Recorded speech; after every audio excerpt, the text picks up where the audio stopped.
We can go far united. United we hike and bike. United we ride and roll. United we walk and run. United we trek and explore. We can go far united. United we trail.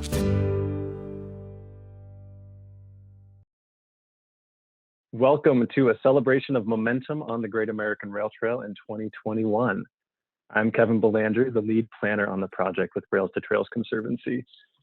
I'm excited to get to share some of the amazing progress that's happened this year on the Great American Rail Trail. 2021 has been an interesting year as we start to try to emerge from the pandemic. There's been a lot of interest in this project and a lot of excitement around it. We've got a great lineup of folks who'll be popping in to share momentum on the project, including stories from some people who biked across the open sections of the trail this summer, some updates about important investments on the route, and some trail segment completions as well. Want to give a few top line numbers on progress so far on the Great American Rail Trail. In 2021 alone, $15.6 million in public and private funds were secured for segments along the route. That's over 30 million total since the project was launched in 2019. And that doesn't even include the countless millions that were invested in this project before the launch. In 2021, we passed over 2,000 miles of completed trail along the route, and 60 miles have been added to the route since we launched in May 2019. That means we're over 53% complete in a trail across the country that's going to make it multi-use and separated from vehicle traffic. That includes over 150 individual existing trails along the route, each with their own stories and experiences that we weave together to create a trail across the country. We're also down to 88 gaps in the route, with one closing this Friday with a ribbon cutting in Bozeman, Montana. So we keep chugging along on this project. Liz will talk more later. We're also tracking at least 120 miles of new trail in the development pipeline for completion in the next few years. So it's very exciting to see what's been going on this year and beyond. The Great American Rail Trail has the power to inspire people all across the country. I manage our email box for this project, and the number one question I get from people is how they can use the route to travel across the country even before it's completed. We had an article in the BBC a while ago as well, and that has created international interest. So I've been getting international emails too. It's pretty fun to watch the excitement grow. We tracked dozens of people who attempted to through bike the route this summer. People were especially eager since we've been cooped up in our houses for so long and are ready to emerge. I personally got to meet a few of the people who attempted to ride the route this summer. Their energy was infectious. One of whom, person I haven't gotten to meet in person yet, but I've gotten to talk to virtually several times, is Whitney Washington. We met her on Instagram over the summer when she started to share her story of her own leap of faith on the trail. So hi, Whitney. Thanks for joining us. Hello. So I was so excited last summer when we saw your social media post documenting your trip. So tell us what the experience riding on the Great American Rail Trail was like for you. Oh man, the experience was definitely life-changing. I didn't particularly know what to expect when I went into it. I kind of just jumped into it, and it was like, I'll figure it out on the way. And that's what I did. There was so much that happened on that trip.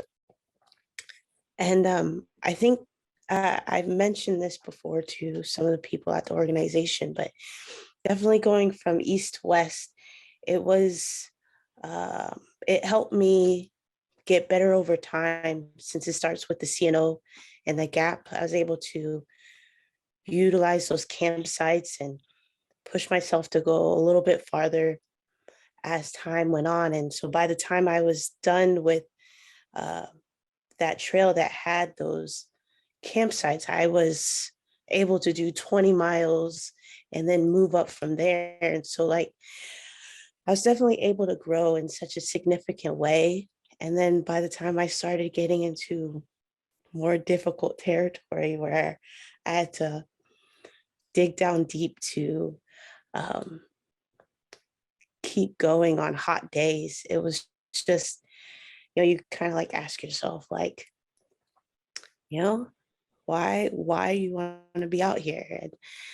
But being able to see the country by bike, being able to talk to people, and the love that really just flew through, like through social media, but also in person. Like I had so many random but beautiful experiences in person. I was talking to my friend the other day, like um, the way that people would just stop and make sure I had water, or they would give me some money to get lunch if I needed to that day, or a place to sleep. And it was just a refreshing um, time to um, exist.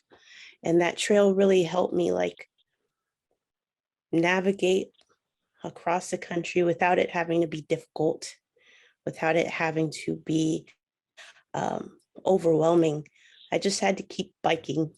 And but I do think like one of the most amazing things is, again, the people.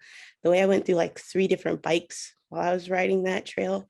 I The organization connected me with Noel, who he drove down from Illinois to bring me a new bike in Indiana. And it was just so cool, like how people really were just like so invested in me making it to Washington State. And, they were putting so much time and energy to help me complete this journey. So I had such an amazing time, and I highly recommend it. And, if you are new and you don't want to go over mountains in the beginning, I would very much encourage going from east to west. I thought it was a really great build up, and it helped you grow a lot. So yeah. That's amazing. And I'm so glad we put up that picture of you with our RTC's board member, Noel Cagle from Wheel and Sprocket Bikes, when he heard about your journey and that you were using a bike from childhood. He was like, yeah, let me help her out. So I'm really glad you all connected on that. Awesome. So tell us, Whitney, what's coming up next? I know you've got some big plans. We don't need to fully spill all the tea here with everybody, but tell us what might be coming up next for you. Did this spark, what did this spark in you? Oh yeah, I because of like warm showers and the people I was connected to through the Great American Rail Trail, and I I met so many people that uh, ignited like a fire in me to like explore more. And one of the things that planning to do is bike around the world. I really am going to bike around the world, and um, I met some people in Missoula. There's this amazing warm showers who earlier this year, she was in Alaska. It's like an 80-year-old woman in Alaska biking with her friends, and I was like, yeah, we're gonna do that too. So That's amazing. I love hearing you talk about all the people you've met. You've shared some stories over the time I've gotten to know you a little bit. And that's amazing. And I definitely will be watching. When you say you're going to bike around the world, I fully believe you, because you manifested this to happen. So I'm excited to watch. Thank you so much for joining us. And please keep in touch with us. For sure. Thank you. Thanks, Whitney. All right, so Rails to Trails Conservancy was also privileged to partner with Warrior Expeditions, which is a nonprofit that provides access to immersive outdoor experiences for veterans returning from duty to help heal and recover from their experiences. So this summer, Warrior Expeditions hosted their first Warrior bike ride and worked with us to follow the route of the Great American. 5 veterans tackled the route and launched from the U.S. Capitol in D.C. in May. We got to be there to wish them a good voyage, and it was really awesome to see. Their experiences spotlight for communities the potential of the Great American as an opportunity to bring tourism and recreation, while also elevating the importance of access to the outdoors. Jay Waters is in Alexandria, Virginia, and he was one of the riders this summer. He quickly grew a name for himself with his hilarious and often poignant Facebook posts about his travel experiences. So I recommend looking those up, especially the personal connections he made along the way. And he actually shared a video with us, so please watch.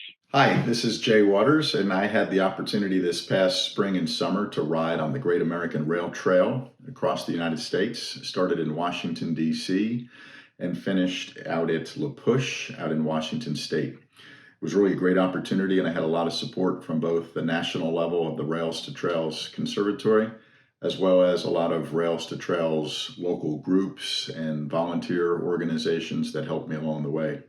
I found it extremely refreshing to have that help and support from local groups. I would run into groups doing either their own rides in the area or doing some maintenance on the trails, and got an opportunity to talk to them. This shirt that I'm wearing, the Great American Rail Trail shirt, helped a lot too for standing out and getting some recognition to support the efforts. It was a great opportunity. It took me from 24 May to 8 September. I think that came out to 108 days, and it was 3,828.6 miles if you're keeping track at home. Great opportunity. I'm really glad I did it. I really like what the national and the local groups are doing to support and maintain and make these trails, make this dream a reality. And if you get the opportunity to do it yourself, I would say go for it. It's a great opportunity and a great experience. So thanks again, and maybe I'll see you out on the bike trails. Thanks, Jay. We're talking a lot about people going across the country. The route is not yet complete. We still have some work to do, but there's a lot on the ground right now you can go and try. If you're absolutely excited about trying this, we have some information on our website for through travelers as well. So please feel free to go check that out. So success of a project as significant as the Great American Rail Trail can't always be measured in long distance miles. Sometimes critical segments that may be short on a map can be pivotal to the progress of the route. And this year we celebrated several of those pivotal projects. It's been a big year for bridges. In spring of 2019, the lead bridge over the Platte River in Nebraska was heavily damaged by flooding and was closed to the public. We were ecstatic to see it reopened in July of this year, thanks to the hard work of the Lower Platte South Natural Resources District and other groups across the state of Nebraska. And as I mentioned earlier, I also got a sneak peek last week of a small but important segment of the route in Bozeman, Montana, called the Front Street Connector. It has a ribbon cutting this Friday, 2 days from now, and it connects two existing trails and creates a much more direct connection across town. So kudos to the city of Bozeman and the Gallatin Valley Land Trust for their hard work. Significant progress was also made in Washington State on two critical crossings along the Palusa Cascade State Park Trail, including the Renslow Trestle across Interstate 90 and the Beverly Bridge across the Columbia River, which is set to open soon, sometime in 2022. Let's bring in Randy Kline here, the trail coordinator for Washington State Parks and Recreation Commission. Thanks so much for joining us, Randy. Oh, you bet. Glad to do it. Yeah, Kevin, what a wonderful time in Washington State. We are so excited about these two projects. As you mentioned, that 680-foot Renslow Trestle right over I-90, that is such an important project for us.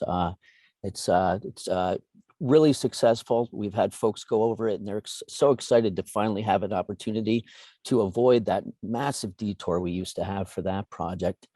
And of course, the Beverly Bridge. That is really an iconic, historic bridge, a project that frankly, we didn't know when it was going to get done. It's almost 3/4 of a mile long, right over the Columbia River. People are so excited to get out there and get over that bridge. And both of these projects required miles of detour that in some cases were frankly dangerous on different sorts of highways. So there's 4 reasons why completing these trestles has been so important for us here in Washington State. The first, of course, is eliminating those detours. Trail users don't like to ride on roads. That's not the experience we want. There's that baseline level of anxiety when cars are out there. It's so nice to be on the trail, looking at the scenery with nothing to worry about. So we're very proud and very happy that we were able to eliminate these significant detours. The second reason is we find and we're hoping that it's going to be easier for us to get funding.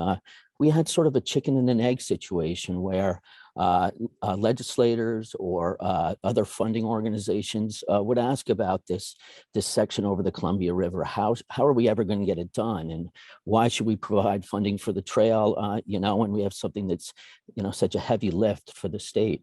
Now that we have these projects done, we think it's going to be easier for us to have that conversation with the legislature, with funding organizations, and build on the momentum to get even more funds for improving the trail. The third thing is really marketing and economic development. In particular, the Renslow Trestle, working with our Department of Transportation, we were able to put a huge Palouse to Cascade State Park Trail sign on the trestle, and over 10 million cars a year go under that trestle. So it's something that helps us build up recognition and just something that helps us show people that a trail is here. And also there's an economic development component that's really important. Both of these projects are in Eastern Washington. These are rural agricultural areas with some small towns that we believe will really benefit from having the trail go through it and near it. That's certainly an experience we've seen in other states. And then finally, it just engages our stakeholders, the organizations that support the trail, the groups that advocate for it. There's just that much more enthusiasm brought to the trail. So it's been a very special time for us here at Washington State Parks and in the state of Washington. And we certainly appreciate all the support from the Rails to Trails Conservancy. And it's just great to be part of the Great American Trail. Thank you so much, Randy. And you all have been amazing partners over the years as well. So thanks for joining us again. I've had the pleasure to meet you in person, which has been good. So what do you expect to see now that the trails are the bridges are either completed or really close to being completed? Especially, I would love to hear you say a little more about heading eastward into Washington along the Palouse to Cascade State Park Trail. You bet. Well, the after the Beverly Bridge, that's where you really head into Eastern Washington and the more rural part of the state proper. And there's the towns that it runs through: Lind, Washington, Malden, Washington, Rosalia, Washington. These are towns with populations of a few hundred, and we're getting more and more support from these towns as they see something like the Beverly Bridge completed. And even more exciting looking into the future is we have another trestle project way at the very end of the state, right near the Idaho border. So essentially the Beverly Bridge and that Tico trestle connecting like bookends on both ends, that's very exciting for us and projects we're really looking forward to see getting completed. Awesome. Thank you. I was going to ask you about the Tico trestle, so thanks for bringing that in there too. You bet. It's great to see it on all sides of the trail there. So thank you so much, Randy. Appreciate you chatting with us. Wonderful. Thanks. So just like we can't always measure success in miles, investments can't always be measured by size either. Among the many significant funding awards for projects along the Great American Rail Trail this year was a grant by the National Park Service to the Northern Cheyenne tribe for planning the Northern Cheyenne Healing Trail outside of Fort Robinson State Park in Nebraska. This trail will become an important segment of the Great American Rail Trail. It's a project led by the Northern Cheyenne tribe to tell the story of their ancestors breaking out of imprisonment at Fort Robinson. Telling their story is still raw, several generations removed, and this trail is an important way for the tribe to heal and for those visiting the area to heal as well. I had the privilege of visiting with members of the Northern Cheyenne tribe last week at their reservation in Lane Deer, Montana. They were so generous with their time and emotions, and we worked with them to create a video to talk about the project that they're creating.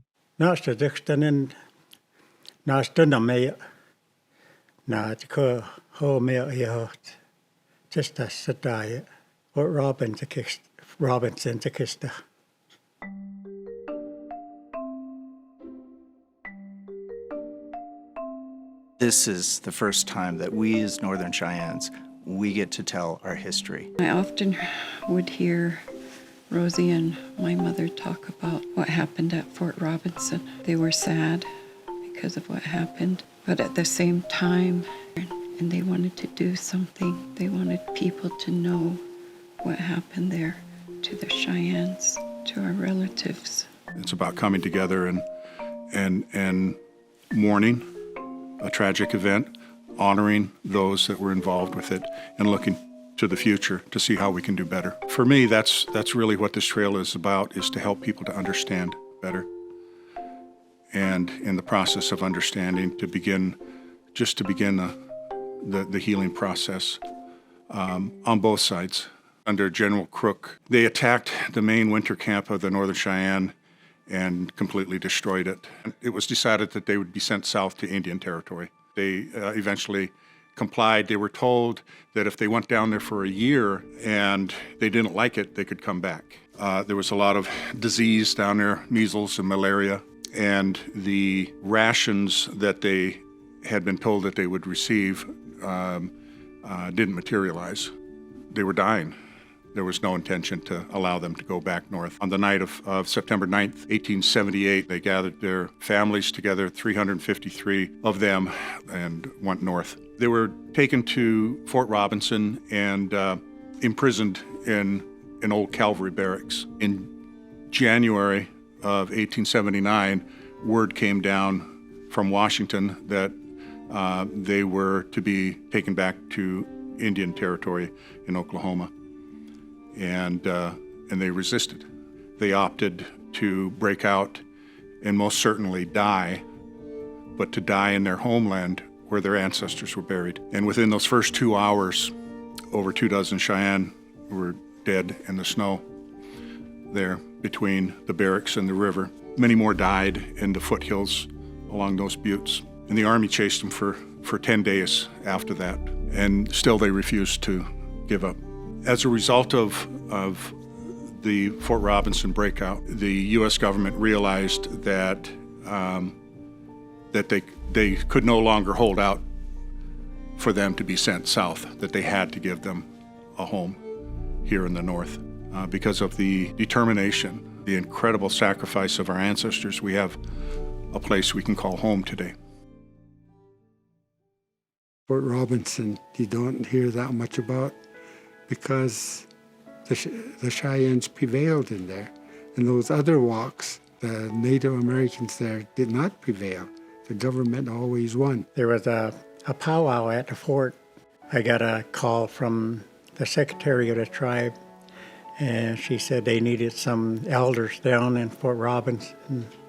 They were going to honor the Northern Cheyennes that broke out there. I talked to my mom, and she agreed to go along with a couple other elders. There was a lot of grief. There wasn't too many generations removed. When we heard about the Rails to Trails project and that it's a national effort, that it seemed like it would be a good opportunity to have what we're doing, even though it's small, to be a part of that trail system.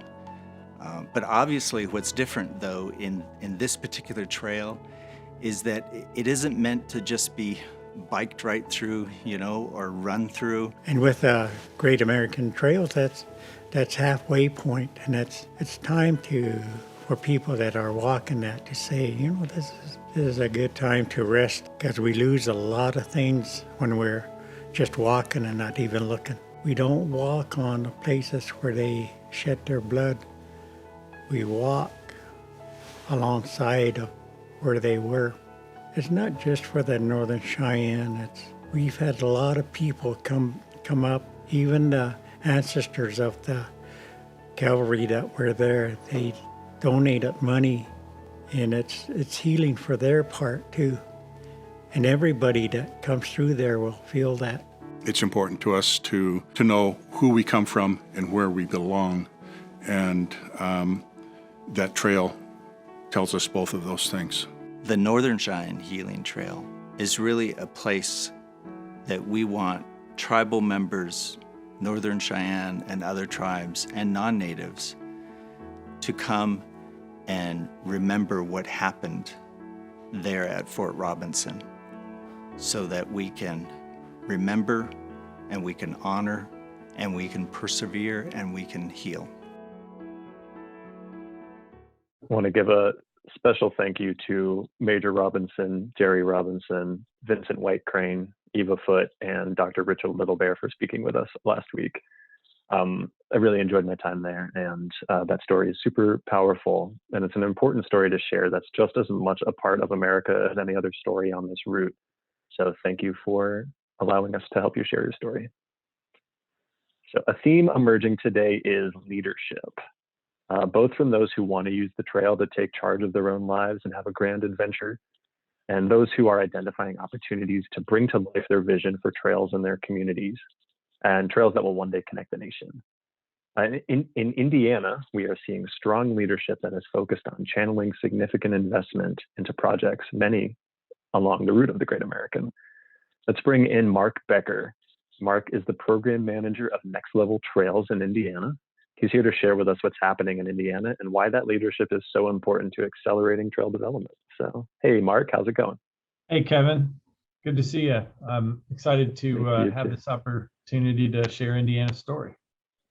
So Next Level Trails program was created by Governor Eric Holcomb in 2018 with $90 million as part of the proceeds of renegotiated lease of our Indiana toll road. And the governor saw this as an opportunity to make a big investment in Hoosiers' quality of life and as an economic development tool to help us attract and retain talent. So this is Indiana. We can't build mountains or oceans here, but we can build trails. And the rail network that was developed in Indiana in the mid and late 1800s was extensive, and it supported Indiana's agricultural, manufacturing, and coal industries. And while logistics are still a really big part of the crossroads of America here, many of those rail corridors are abandoned. And so they represent a really exciting opportunity to build trail and to make our state, an attractive place for future economic growth. So that $90 million was by far the biggest investment of state trail dollars in Indiana history. And it was also an opportunity to make a new trail program from scratch. So we designed Next Level Trails to incentivize collaboration and connectivity, and we wanted it to fit the needs of trail projects and to use those funds as efficiently as possible. So not just an adaptation of an existing highway transportation program with all the associated overhead costs, regulatory burdens, and lengthy timelines. In Indiana, small nonprofit groups are responsible for most of the long distance corridors in our state. So we wanted to find a way to enable those groups to tackle big projects. So instead of a reimbursement program, Next Level Trails awards funds up front on project specific phases. So typically that would be land acquisition, design, and then construction. So we think that this makes our program pretty unique nationally, and it's made a really big difference for many of our applicants. It's helped to make the program more accessible to small towns and to nonprofits. And once a project is awarded, it's made it more accessible to smaller construction contractors who are often able to deliver straightforward trail projects at a significant cost savings compared to the big road construction firms. Got some exciting news to share as well about Next Level Trails in April. The governor worked with the General Assembly to add a further $60 million to the Next Level Trails program in our new state budget. That's using one-time dollars from the American Rescue Plan that was passed by Congress. So now our $90 million trail program is a $150 million trail program. Through the first two rounds of Next Level Trails, we've awarded $54.3 million to 35 projects. We've got 24 miles of trail already on the ground and open. We've got another 24 that are under construction, meaning that we've awarded bids for construction, and a further 65 miles that are in design and land acquisition stages. And again, that's basically represents the first 2/3 of that original $90 million. So far, we've awarded projects for 4 different sections along the Great American Route through Indiana. The first was finished in June of 2020. Coincidentally, that was the first Next Level Trails project to open. In October, we celebrated a 2-mile extension of the Erie Trail in Stark County. We were pleased to welcome a couple of RTC staff members for that opening, for the ribbon cutting, and maybe also a visit to the Finger Hut Bakery in North Judson for some delicious coffee cake. We've got Great American projects going in Cherville and Crown Point, and both of those are in the construction phase right now, including the Erie. We have about 55% of the 214-mile route through Indiana complete. So we just closed the application window for our third round of Next Level Trails funding on December 1st. We got a tremendous response once again from applicants, and we're aiming to make award announcements for that third round in the spring. So keep your eye on Indiana. We've got a lot more trail projects in the pipeline. That's amazing, Mark. What great updates. It's so good to hear that that money is being spent and on projects that are exciting. So thank you so much for your time and your work on this. Thank you, Kevin. Thanks, Mark.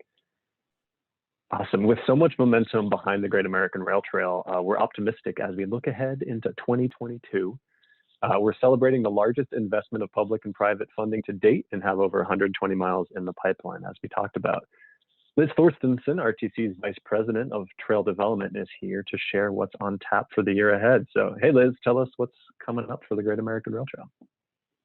Thank you so much, Kevin. So hi, everyone. It's so wonderful that you're here joining us. I am here to share with you all the exciting things that we see coming down the pipe. So I have a lot to cover. I'm going to start with our Catalyst initiatives.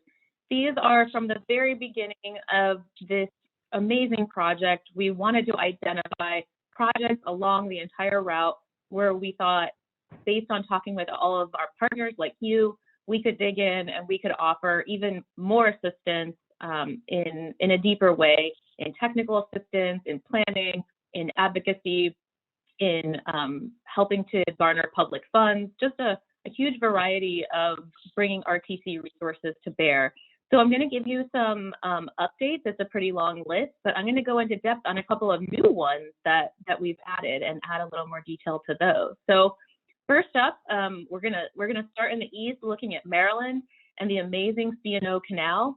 NTS is in the process of completing a study on the condition of the canal, and we stand prepared to help amplify that study and try to help with advocating with decision makers about how to make those updates when that study is ready for completion. In West Virginia, there is a really important gap there from Weirton to the West Virginia and Ohio state line, and we're working really closely with partners there to kind of work on the planning, identifying ways that gap can move forward. In Ohio, we have a new project that I'm so excited to share with you in the Hellbender Preserve. And so this is a really important section in a watershed conservancy district that is poised to complete several miles in a segment of rail trail that's within this Hellbender Preserve. And this is really, even though it's a small section, it's going to really catalyze trail development connections in Eastern Ohio. So we're so excited that we've jumped in on this project. And then looking across the Ohio and Indiana border, really important connections there that cross from Dayton to Richmond, Indiana, that we are continuing to help with the planning and resources necessary to complete that almost 32-mile gap. Going further, Indiana, this is also new. We're providing increased technical assistance across a variety of important gap projects and working in great partnership with Mark and lots of others in depth on those projects. So much great momentum in Indiana. And then in Illinois, my home state, working with the state on improving and extending the Hennepin Canal Parkway. And in Iowa, helping to fund the Outdoor Recreation Trust Fund through Iowa's Water and Land Legacy Amendment. And in Nebraska, there is the MOPAC Trail Gap. And so we're working closely with the MOPAC Alliance and the partnership between Bike Walk Nebraska and the Nebraska Trails Foundation and the Great Plains Trail Network to try to get that gap filled. So really exciting things in Nebraska. And then moving further west into Wyoming, the Glen Rock to Casper Gap. It's really a huge opportunity that the Wyoming Bicycle and Pedestrian Task Force recommended be a priority. So that's where we're digging in and providing technical assistance on a variety of aspects in that project. And then Montana, Highway 89 South Pedestrian Trail Extension. We're working closely with Park County and Park County Environmental Council to dig in on helping with planning and securing public funding that would help in the design and engineering and construction of that segment. And then last but not least, a really great update in Washington State, working closely with the Office of the Governor there, Washington State Parks, and the Palouse to Cascades Trail Coalition to try to leverage additional resources to improve the surfacing of that amazing Palouse to Cascades State Park Trail, which we featured when we did the inaugural launch of the project in 2019. So I'm personally so excited about seeing that Catalyst project come to fruition. A few more things to share with you that are coming up in the spring and the summer. We're expecting public funding announcements to come through from state governments and from the federal government. We know that many of you and our partners have put in an amazing amount of work on applications for grants and funding streams. And so we're really hopeful, and we're going to be tracking those closely in partnership with you. And hopefully we'll see that public funding of this project continue to increase. Also really exciting, looking at the extension of the Bob Carey Bridge that connects from Iowa to Nebraska across the Missouri River. This is scheduled to be completed next summer. So hopefully we'll be staying in touch, and hopefully we'll be able to feature that next summer. And then I'm most excited to tell you about, we are endeavoring on an amazing partnership with Headwaters Economics, and to look at the economic impact, current and potential impact of the entire Great American Rail Trail. So we are deep into that many months project with them and have just learned so much already. We're going to be putting out state by state level findings from that in a report. And then we're also digging in deeper on toolkits that communities use at the most local level to the state level, across state lines. We want to make it material for all of our great partners like you to be able to use to make the case, but also to use as a toolkit for how do you really, how can you really use it to leverage this trail, whether you have an existing piece of it or there's a future piece getting connected in your community. How can you really leverage that for increasing economic recovery, economic development, community assets, whatever your goals are locally? We want to make sure that we're helping to give you those tools to use it for that purpose. And we really, with the trail going through so many amazing different communities and small towns, we know there's so much economic potential. So we're so excited. We'll be getting that to you in May. So we hope you'll join us then when we're able to share that with you. Awesome, Liz. Thank you so much. It's a lot when you say it all out like that, right? So that's great. Thank you so much for that. Looking forward to seeing what 2022 will bring.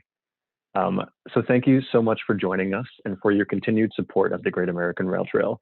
We hear you and we see the demand for this trail to connect communities across the country. We carry your support with us, and the hundreds of partners that we work with around the country hear that and carry that support with them too. So we need your help to get this done. We continue to need your help. So we would love you to sign the pledge to support the Great American Rail Trail on our website. You can go to greatamericanrailtrail.org to do so. Follow us on social media, share the excitement around this trail with your friends and family, and go out, most importantly, go out on the trails and talk about it. So thank you so much, and we look forward to seeing you on the trail in 2022.